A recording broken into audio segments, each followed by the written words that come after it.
Hello, everybody. We are those guys you hate. Welcome to the show that encourages you to be your best self by not being like us. My brother and I hopelessly search for nuance as we wade through wacky segments and crazy conversations. If you can withstand the insanity, you might actually learn something. Tyler, what are you going to be chatting about on this week's episode? Ryan, late-stage capitalism is literally killing us. And sometimes, children crying can be hilarious. What about you, Ryan? We got a little crossover here, Tyler. This week, can Tyler guess the twist ending to my story of human suffering?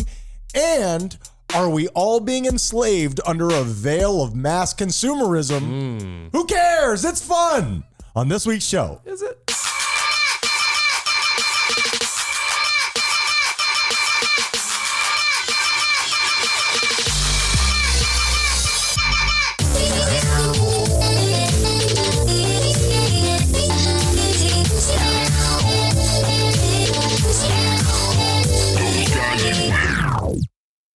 If you were sent back in time 200 years, how would you fast forward human progress? And the reason I ask is because it dawned on me that we live in a time with true technological and medical marvels, the likes of which people from back then couldn't even dream of. And yet, if you sent me back there, I wouldn't have any idea how to explain any of this.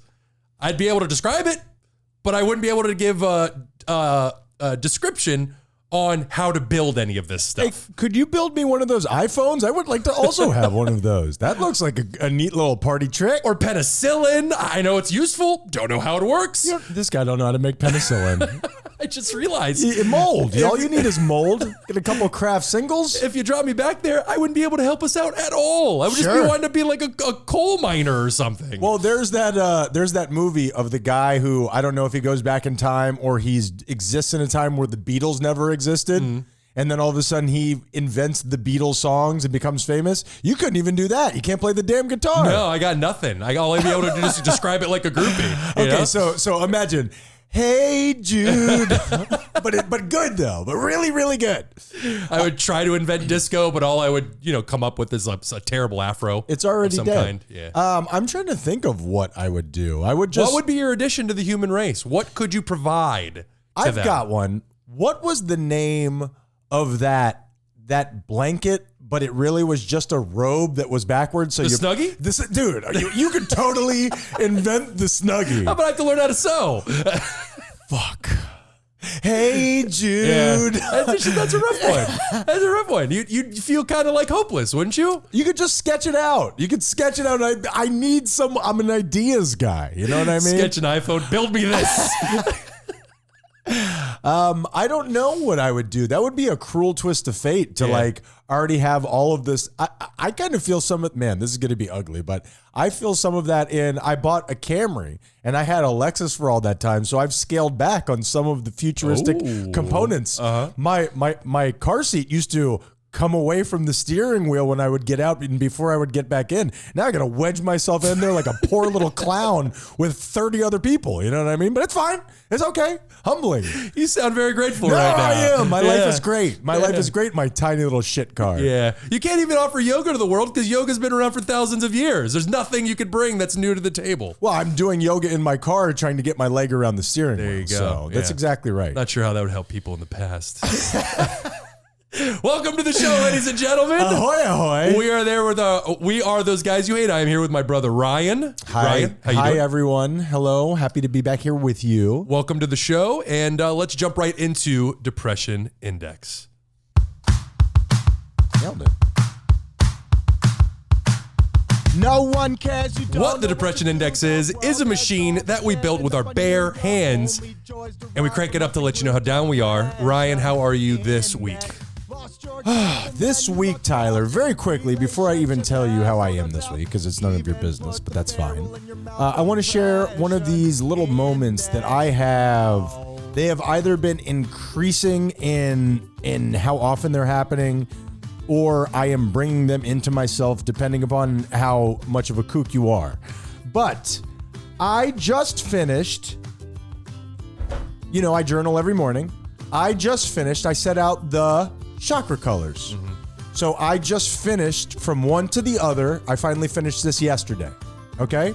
Pretty cool. That is awesome. That's a couple of years of journaling. What do you know about journaling, Tyler? I've tried to get into it. It's very tough for me. How so? Just the willpower to sit down and do it. Sure. You know what? And I know it's kind of cliche, but sometimes you're very shocked at what you write down. You know what I mean? It can be very cleansing.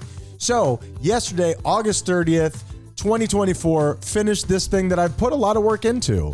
And I wondered, how long does it take for me to fill up these many notebooks? 2021 is when I started. Okay. All right. So 3 years. Because I date all of them. Guess what day I started 2021? What day? August 31st, August 30th, 2021. And the last entry was yesterday. Exactly 3 days from first to last. Wow. So it was, dude, when stuff like that happens, maybe it means nothing. Maybe it means something, but damn, did I fucking enjoy that.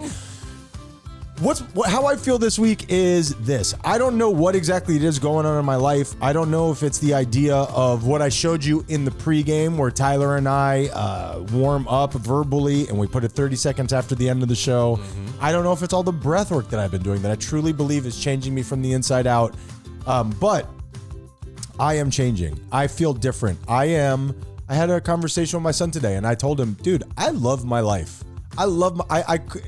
I'm sure that things will change as I get older that I'll like more, but I'm in love with what I'm doing every day. What's your thought on that? That's a great way to live your life. Isn't that awesome, bro? Our thoughts manifest our reality. How many people do you know that would say that? And I'm not saying this kissing my own ass. That's such an awesome statement, and I'm almost shocked knowing where I've come from to say it. I agree. Yeah. I think that's awesome. Thank you. Yeah. I appreciate it. So as that changes, the way that I'm talking to myself changes. I don't know how self-hatred happens. I'm sure there are deep, deep things that we could talk about and how that manifests itself. But when it starts to turn itself around, I had a big chance to do something that I've wanted to do. The 420 yoga team, there was a chance for me to meet the woman who was in charge. I was at the gym, which is where I waste so much of my time. And that normal thing that I have in my head, that self-sabotage, was kicking. And it was like, no, just stay here, bro. Like, just stay here. You're fine. Well, you'll get there. Everything is fine. And dude, I will tell you, for the first time in my life, I had this independent, not me thought of like, no, man, go do this. You deserve this. Go do this. And it floored me. My brain doesn't normally work that way.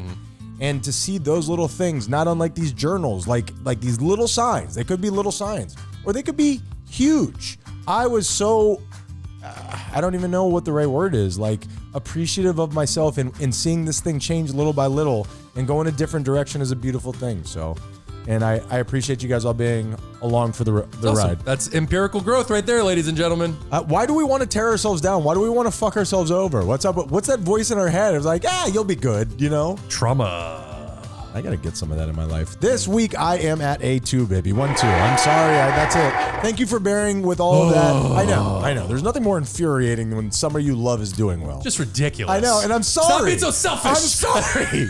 I'm sorry. Let me think about some of the terrible things that have happened to me. No, I feel great, man. I feel great. And I feel great about the relationships in my life. I feel positive. I'm being more honest with people. I'm being more honest with myself. I'm really happy. That's great. Thank you. Great. Look at the Mr. Positive. Done. All done. Now you ask me. Tyler, how great am I doing? Fucking great, dude. And it sucks. The cosmic seesaw that exists in this house is weighted heavily. It's ridiculous. Tyler, how are you? It's ridiculous. This is real, ladies and gentlemen. Whenever I'm doing well, Tyler's doing bad. Why is that? I don't know. What's up with that? I don't know. We can never both be doing well simultaneously. It hurts me to say this, but eat it, loser, because I'm feeling great. I can't blame you because it's the same way I feel when I'm on the other side. Yeah, I hate that time. Tyler, how are you doing down deep down there? I'm doing all right in the sense that I'm really trying to approach life with no matter what is happening, just accept it and know that it's a growing experience. But I do get frustrated with myself because I find myself keep making the same mistakes again and again. And it's like, hey, you know you're gonna regret this, but then when I'm in the moment, like I was hanging out with friends on Thursday, and then we were just sitting there, and I had the whole thing planned out. I went and I went and I worked out, I guess, whatever it was. I went to my friend's house. I was going to hang out for a couple hours and then go to my other D&D group. That's right. I'm cheating on you guys. That hurts, man. My other D&D Those group. better be two dicks. And whenever when I was there at my friends, I set the intention, I'm not going to have a drink. I'm going to go to D&D. I'm not going to have a drink. And then while I'm at my friend's house, D&D gets canceled for the night. So then That's fucked up. So then my friend just very politely offers, "Hey, I'm gonna have a glass of wine. Would you like one?" And I in a way, it was definitely a growing moment, specifically because I can tell you right then and there, I told myself, no. But the words that came out of my mouth was, "Sure, I'll take one." And never before, I can honestly say this. Why do you think that is? Because I have a real struggle with substances. Like, I really struggle with substances. That is my coping mechanism. It has been for the last 20 years of my life. But I can tell you that out of all the experiences that I've ever had in those moments, I've never been so conscious of those no's in that moment. It didn't turn out the way that I wanted to, quite the opposite. However, the fact that I was able to say to myself, no, does tell me that I'm getting closer to actually being able to follow through with it. But it does get frustrating where it's like, dude, you know that this is the wrong, not the wrong, you know that this doesn't work for you. And yet I find myself still making the incorrect decision. But every time one of these happens, it's just an opportunity for us to grow as human beings. So I'm just doing my absolute best not to beat myself up, to grow from the experience and make healthier decisions moving forward. Well, and I think sometimes as you're on this journey, when you get to the part of being conscious of it, but also not able to stop it all the time, it can be very painful. Yep. Being unconscious of it makes it a lot easier. You feel like you're not in control. Exactly. You know? But what I will say from the outside looking in is, and this is the same journey that I'm on, but I'm doing much better than you. It's so true. The bottoms become higher. You know what I mean? That's true. So you're like right now, if you're in your depths or whatever, I mean, you're not doing that bad. There have been times where we're in here and I'm like hiding the forks. You know what I mean? Yeah. Not to make a joke out of suicide, because that shit's serious. Okay. But where are the goddamn forks? Pat down. Yeah, but I made it to the gym today as well. That's you it. know, yeah. And you're upset with yourself, but you're not beating yourself up. And that's the thing. I'm not perfect every day, but my bottoms are so shallow that I've been getting complaints. Wait, my bottoms are now so much less deep, and I can be not as high as I normally am, but it's not the end of the world. Yeah. So I see it from the outside. Hopefully you see it. I and the Haitian Army support you. Thank you. And what I will say is that my reaction, it hasn't been this way in quite a while, but when I used to get down into the depths, like if I was feeling the way that I'm feeling now, I would have gone on a week-long bender with substances. And now just to punish yourself. Exactly. Yeah. Now my immediate reaction is, dude, I don't want any of that stuff. Yeah. You know? And then the defense is, you know, I drop my guard just a little bit over time, and then there's always the opportunity for it to sneak up on me. But in no way do I want to punish myself by going out there and getting after it like I used to. That's great, man. Yeah. That's a Also step growth. forward with love. Definitely. So this week, I will say I am at a neutral 5. Spin 1, 2, that 3, 4, wheel, Tyler, much higher than 2. But Yeah. that doesn't need to be brought up. Nope. Nobody has to say that. Let's go to break where we can not yell at each other. It's like 3 higher though. Hey, everyone. If you're anything like us, you've struggled with depression, anxiety, isolation, or any number of things that hold you back in life. Or do you procrastinate a little too much? Maybe you've had trouble with self-control or even just going through a tough time. Regardless of whatever it is you're going through, therapy can help. For me, Ryan, it's completely changed the way I deal with my problems. Even the relationship with my own thoughts have improved dramatically. And that's why we're excited to tell you about today's sponsor, BetterHelp. BetterHelp's mission is to make therapy more affordable and more accessible. And this is so important to us because finding a therapist can be really hard, especially when you're limited to the options in your area. BetterHelp is a platform that makes finding a therapist easier because it's online, it's remote, and by filling out a few questions, BetterHelp can match you up to a professional therapist in as little as a few days. It's easy to sign up and get matched with a therapist. Go to betterhelp.com/thoseguys or click on the link in the show's description. Clicking on that link not only supports us, but supports you. And we want to support you too by giving you 10% off your first month of BetterHelp to connect with a therapist and see if it helps you. Finding the right therapist is so important, someone that you really connect with, and BetterHelp has made that easier than ever. Switching therapists until you find the right one without having to worry about insurance or any additional fees. You know, Tyler, when I first had my son, I felt so many emotions that I had never experienced in my life. Therapy really helped me figure out what was going on. Well, that is betterhelp.com/thoseguys. Help the show by supporting the people that help us.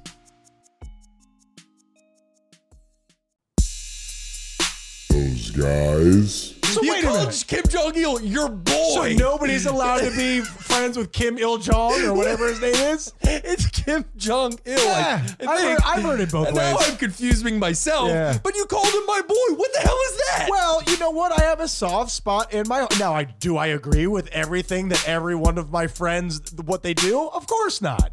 You hate. I'm rooting for you. For whom? Kim Il-jong. No, not. Don't say that. No, not what he's doing. He's doing all the bad things. I'm rooting for him to pull out of this tailspin. I'm hoping that he can learn from his mistakes. Is that so wrong? Now, do I condone his behavior? Weird place to- Absolutely not. Weird place to place your flag. Those guys you hate. And we are back. Ryan, I have new for you. I can't wait to listen back to what you just said. What did you say? I got a new for you? I got an oof for you. Oh, an oof. I got an oof. Okay, an oof. An oof. So do if you don't mind, could you do the sound? Because I need it to be accustomed to it. I don't. If you could give it a shot, it would help. Oof. Oof. Oof. No, Ooh. yeah. It's better than the original. Ryan, Megalopolis. Have you heard of it? Wasn't that the wide receiver from the Detroit Lions? Prolific? Megalopolis. Is that Greek? It's a movie that's coming out. Okay. Is it a movie that's coming out? It's a movie that's coming out. Sure. Yeah. It's the director is Francis Ford Coppola. You know who that is? I do. Yeah. I know the name. I know he has his own wine, but I couldn't tell you one of his movies. Well, the new movie coming out, it's got a whole plethora of huge names in it. It's got Adam Driver, Aubrey Plaza, Giancarlo Esposito, who always plays that very cool and calm bad guy, you know, from Breaking Bad, the dude who ran the chicken thing. Oh, yes. Los Hermanos Pollos. Correct. He's also in The Boys, Gus he's the Fring. president. Yeah. He's always Gus Fring. Always. That's very true. That is his character. I hope he's, I don't know, like effeminate in this or something. I don't know. I don't know. It's a very confusing looking thing. The way that they do the trailer, it's very much like it reminded me of Inception in the sense when you're watching it, you're like, what the fuck am I watching right now? Is this on Netflix? Where is this? Well, it hasn't released yet. It's coming out at the end of September, I believe. And I believe it's going to go into theaters. But a trailer dropped this past week. And the beginning was, let me say different. It showed, in very egotistical fashion, it showed clips from his other movies like The Godfather or Apocalypse Now. Okay. And then displayed scathing reviews of those movies from these different journalists and reviewers. Well, did they show Godfather 3? Because then Go to. No? Always your go-to. It's the best Godfather one. 3 is your the favorite. best one. And We get it. And I don't like music. As long as you got that, you know me. Well, they're trying to let the world know that Coppola was ahead of his time. I got you. It's these movies are like, especially The Godfather, one of the most well-reviewed movies of all time, and then it was these quotes of like doesn't have vision or whatever it is. I think Godfather is like the movies people. That's their go-to, right? Yeah. It's like Shawshank Redemption. It's like you got to say this. Correct. Yeah. It is like the golden standard of movies. And he's showing the people who doubted him ostensibly. Correct. Like the people who were picked before Jordan. That's exactly right. Right. Here's the issue with that. None of them were real. All of the reviews, except one, were completely made up, but the names attached to them were actual people. So what did they think was going to happen here? I don't know. I read I read a couple news stories on it. Are you okay? You keep dropping your pen. I got the hand tremors, and I'm Butterfingers over here distracted me. I'm trying to hold back Francis Ford Coppola, and I can't contain myself. Nailed it. Thank you. See, I knew you were going to be excited. You know what? I don't need that pen. Yeah, so he's naming these different people, and now these people are getting onto Twitter and going, never said that. Yes, it is very easy to connect now. This is a bad plan. Correct. And now, with the exception of Roger Ebert's comment, quote, a triumph of style over substance. Of Godfather? No, which was attached to Francis Ford Coppola's movie Dracula. But unfortunately, that quote, which was said by Roger Ebert, was actually pulled from his 1989 review of Batman. It was the wrong movie. Hold on a second. I see you getting carried away. What is Dracula, if not a Batman? Damn it. I mean, if you really think about it. I had the defense locked and loaded, and you got me. I don't know, and I don't mean to take your knees out here, but... So, again, I don't know the reason behind this. I don't know who decided this. There must be different levels that these things must go through and get approved. Somehow they did. So, Francis Ford Coppola and everybody down the chain, I got to give you... Here's what I think. What's his name who made The Irishman? Scorsese. Old Marty. Yeah. I think what's happening now, because movies seem to be more direct to consumers, and maybe that has nothing to do with what we're talking about here. It just feels like these directors for the first time ever have no editors. They're just, hey, come to my platform and I'll let you do whatever you want. Mm-hmm. And it seems to be going into a ditch. You're seeing a lot of these people kind of... Like The Irishman was highly regarded as way too much, yeah? Well, they said it was 3 hours long, and it could have been like an hour and 45 minutes. This could have been an email. Yeah. Yeah, so I don't know. I think a lot of these guys in just a quest for content are be given more and more power. You know sure. What I mean? Well, I should say that I read in one of the stories that this movie cost $120 million to make, and it was fully funded by Francis Ford Coppola himself. He funded the entire thing. So at that point, you can do whatever the hell you want. Francis Ford Payola. Not as good as the first one, but still all right. The sequels are never as good. Wait till you hear the third one. Except Godfather 3. Oh my goodness. That was a crescendo. Oh my goodness. Now, Ryan, I'm not really sure how to lead into this, but you wanted to talk to me about something. We don't really have a theme name for this, so you wanted to have a conversation. Yeah, so how's your mom? No. She's your mom, yeah, so she's good. How's our mom? She's doing well. This is the thing. I want to tell you a story, and this story has a twist ending. It's about something that we talk about frequently, and I'm going to stop at the very end, and I'm going to see if you can guess. I think you can. We've been doing this a long time. We are now seasoned veterans of the podcast game, and we've known each other for even a couple months before the podcast started. So, Kirk Andrew Murphy. I'm assuming that name means nothing to you. No, it's. I don't know if they're separate people, but if it's the same person, I'm guessing serial killer. Kirk Andrew Murphy is a man from Los Angeles, California. Average man, but unfortunately, he killed himself. Oh. And his family blames a cruel experiment that they put him in. Okay? Now, Kirk Andrew Murphy was a pretty typical boy growing up in the 1970s. The only difference was that he enjoyed, what do you think it is? So he's a little boy. Masturbation. Okay. Masturbation. You didn't let me finish. Yeah, You jumped right in there. That's okay. Right. Yep. There's something about him that stood out so much that their parents became worried.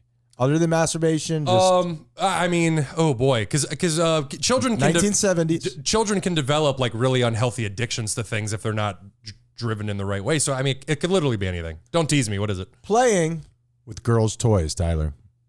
Playing with girls' toys, 1970. Yeah, I mean that's honestly not the worst thing that Growing could up happen. a man. Yeah, Looking for a man. yeah. That's my young man. I got to stop doing that. So, Very unhealthy mental state to be in. why are people so obsessed with gender? What is it that makes this such a crazy, raging wildfire? Not unlike race, which is just such a natural thing. Why is gender something that is so hotly debated for such a long time? Because it's the way people define themselves. And why do we hate women? Actually, let's do one at a time. Yeah. Let's do One of those is far more loaded than the other. I think they're both loaded. Yeah. People. It's the way that they define themselves. They define themselves, like we were talking last week about the way people define themselves these days through their mental disorder. I'm depressed. I have anxiety. People throughout the ages have defined themselves by their masculinity or by their femininity. I'm a male or I'm a female. Correct. And now we're getting into the gray area of bisexuality, pansexuality, transsexuality. And it really, goes up against the what's been believed for a millennia. Well, like this thing with even me, I would consider myself a pretty enlightened guy, but the idea of, sorry for swallowing into the mic there, gender having a spectrum. A spectrum. Correct. This thing that just happened with the boxer, the Turkish boxer. What was the ultimate end of that? She won gold, baby. Did she win gold? She won the whole thing. Oh yeah. Did she need something special for her testicles? Don't do that. Stop it. She has a uterus. Leave her alone. And what is Leave Brittany alone. What is a uterus other than woman testicles, Tyler? I'm not doing this with you. I'm kicking your ass today, I'm dude. not doing this with you. I am kicking your ass, not unlike that Turkish boxer. So a Turkish boxer is going to whoop your ass. And the boxer. So his mother grew increasingly concerned with this and just wanted her son to have a normal life. Now, there is some truth to that. Being gay can bring challenges into your kid's life. Especially in the 70s. Especially in the 70s.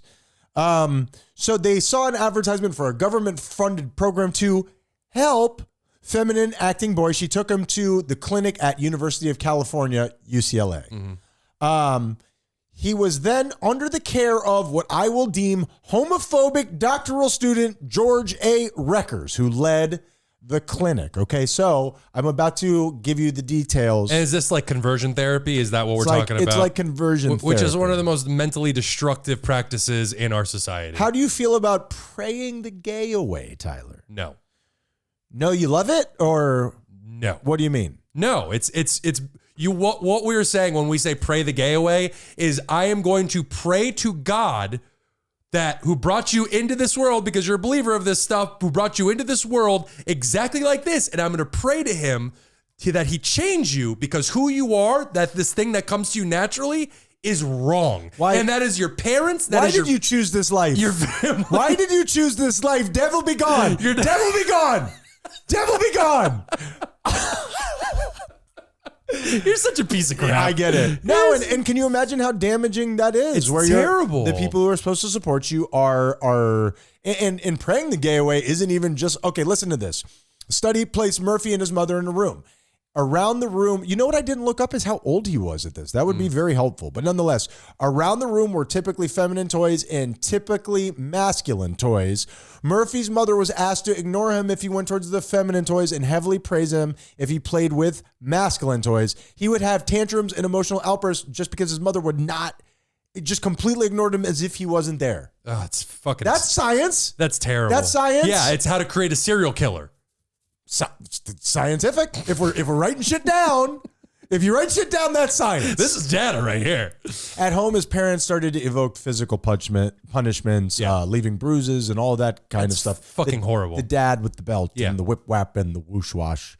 I understand there's an argument for like spanking and all that kind of stuff. And I don't believe in hitting your children. I don't believe in associating doing something wrong with physical violence. That's interesting. At a different time, I would like to get into that with you. I think that's an interesting conversation. But spanking, you could convince me, I spank my child.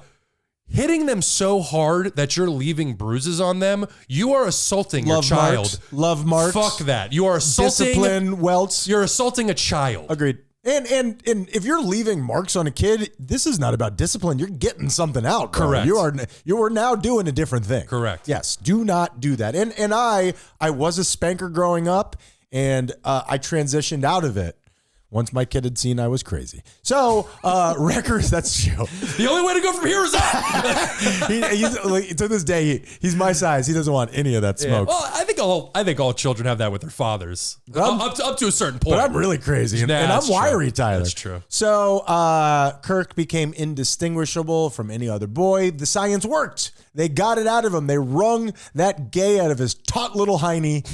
And Don't phrase it like that. Just because you don't know the age doesn't mean you can talk about him. What do you that. mean? Taut little hiney. well, after he grew up, Yeah, it's your use of the word hiney that's very disturbing. there was a certain point where he went from having his bottom spanked to where you squeegeed out his taut little hiney. Move on, please. Yeah, Please move on. Taut little, like a little, Stop it. like a little chicken wing. So Murphy became numb to the pain, as anybody does when they're healing, but he never recovered from the trauma.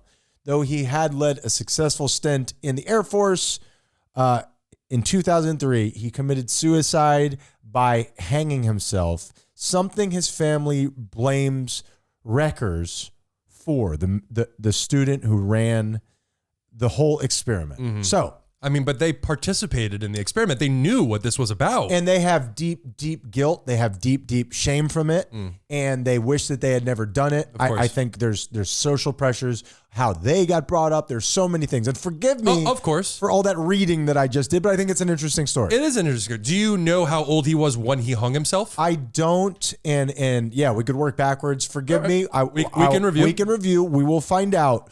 But there is a twist to this story, and I want to know if you can figure it out. Hold on, let me get the Family Feud sound.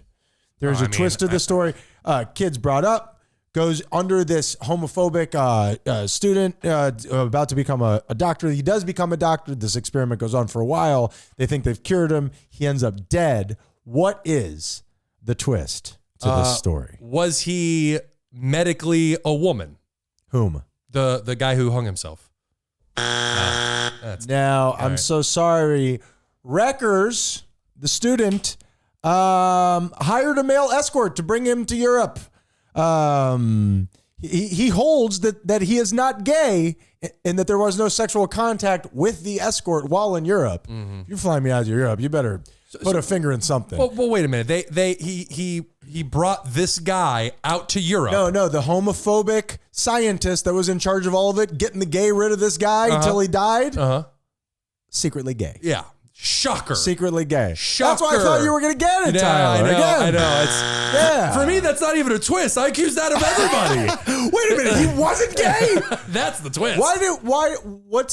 Speaking of self-hatred, much like we had the Republican National Convention shutting down Grindr, what is it that's inside of people that makes them want to destroy? I guess I'm about to say it myself. You want to destroy in other people what you hate in yourself. That's exactly right. You have these things in yourself. But the extreme example that we all always go to, specifically with this topic, is John Wayne Gacy, super famous serial killer, brought up by his Tyler's favorite, by his homo-hating father, who would just say, faggot this and faggot that constantly. Tyler can say that he is a homo.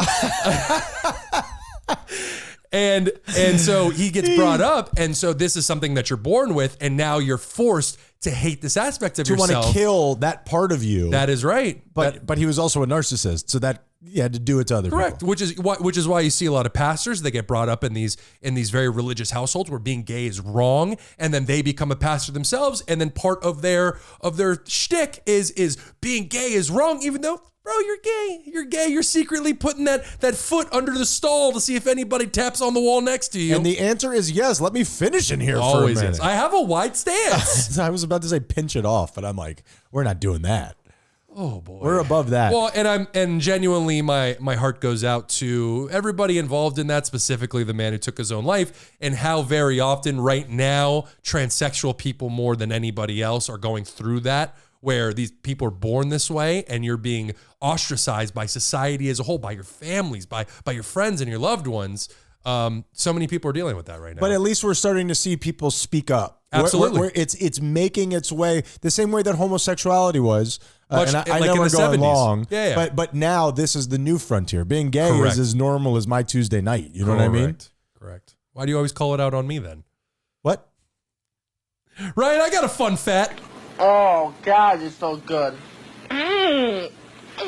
So good. So good and tasty.